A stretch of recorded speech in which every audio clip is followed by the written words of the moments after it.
You usually assume that the one who thinks is stable. You refer to this stability as I. Thoughts change, roles change, beliefs change, but the sense of being a knower appears continuous. Ibn Arabi questioned this assumption directly. He did not ask what the self believes, but what the self actually is. He argued that what is called I may not be a fixed center, but a temporary position within awareness. When you look closely, the self seems to be known in the same way thoughts are known. This raises a problem. If awareness can observe the self, then the self cannot be the source of awareness.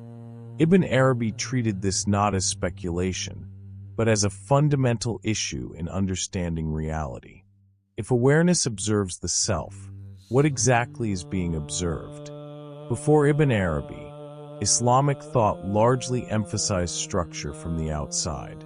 Law, doctrine, and authority provided certainty. Knowledge was transmitted, memorized, and applied. The inner process of knowing received less attention than correct adherence. Ibn Arabi did not reject this framework, but he found it incomplete. External forms could organize behavior, but they could not fully explain inner conviction. Two individuals could follow the same law and experience meaning differently. This difference pointed to an internal factor that existing models did not explain. Ibn Arabi's work emerged as a response to this gap. Can external structure alone explain inner certainty? Ibn Arabi proposed that knowledge is not something that simply enters the mind. It forms within consciousness. You do not receive meaning in a finished state. You participate in its formation. Perception, prior understanding, and awareness shape what is known. This does not make knowledge arbitrary. It makes it relational. Meaning depends on the interaction between awareness and what is perceived. Ibn Arabi treated this interaction as central. When meaning changes, it is not because reality has changed, but because awareness has shifted. Is meaning discovered, or is it formed? According to Ibn Arabi, the idea of a fixed self creates confusion. You identify with thoughts, beliefs, and roles, yet all of these change over time.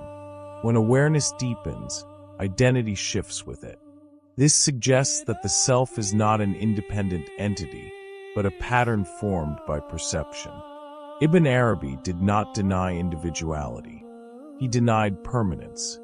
The self functions, but it does not exist as an unchanging core. When this is overlooked, identity becomes rigid and defensive. If the self changes with awareness, what is constant? Ibn Arabi spoke of unity, but not as an emotional or mystical claim.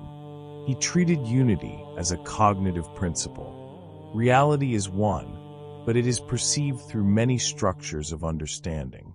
Differences do not imply multiple realities. They imply multiple modes of perception. When individuals disagree, the disagreement often reflects how awareness is structured, not a division in reality itself. Ibn Arabi's insight allows complexity without contradiction. Unity does not erase difference. It explains it. Does difference imply contradiction or perception? Certainty provides stability. It gives the self a clear position. Ibn Arabi observed that this stability often comes at a cost. When certainty hardens, awareness stops examining itself. Belief becomes identity. Any challenge is experienced as a threat, not an inquiry. Conflict arises not from difference, but from attachment to fixed understanding. Ibn Arabi viewed absolute certainty as a psychological defense. It protects the self from uncertainty, but also limits growth. What is certainty defending? Ibn Arabi identified projection as a central problem in understanding. Individuals mistake their internal assumptions for objective truth. What is perceived internally is placed onto reality and treated as independent fact. This process occurs without awareness. Beliefs feel self-evident because their origin is unexamined. Ibn Arabi argued that many disagreements are not about reality itself, but about projected interpretations. Recognizing projection does not eliminate belief. It clarifies its source. What part of belief belongs to perception? Ibn Arabi accepted the existence of multiple religious expressions without ranking them. He did not claim that all paths are identical. He claimed that they arise from different structures of awareness. Each path organizes meaning in a specific way.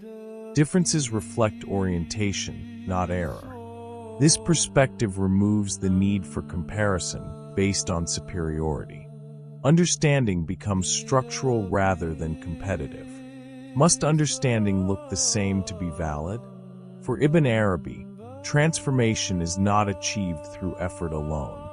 It occurs when awareness reorganizes how meaning is formed. When perception changes, behavior follows naturally. Rules can guide action, but they do not transform understanding. Ibn Arabi emphasized insight over compliance. Change happens when assumptions are examined and projections recognized. This process is gradual and internal. It does not require force. What changes when awareness deepens? Ibn Arabi treated not knowing as a form of maturity. When awareness recognizes its limits, it becomes flexible. Uncertainty prevents rigid identity. It keeps understanding open. Not knowing is not confusion. It is clarity about the boundaries of perception. This clarity stabilizes thought without closing it. Ibn Arabi saw this state as more reliable than false certainty. Is not knowing a failure of thought? At the end of Ibn Arabi's inquiry, understanding does not conclude with answers. It stabilizes as awareness. Questions remain, but they no longer disturb identity. The need to define reality gives way to the capacity to perceive it without fixation. Stillness here is not silence or withdrawal. It is the absence of compulsion to conclude. Awareness rests in recognition rather than assertion. If understanding does not conclude, what remains? The script begins with an assumed self and moves toward examined awareness. It shifts from fixed meaning to conditioned understanding. Ibn Arabi appears as a thinker who redirected attention inward, toward how knowledge forms rather than what is claimed. The journey does not end in certainty, but in a stable openness where understanding no longer needs final definitions.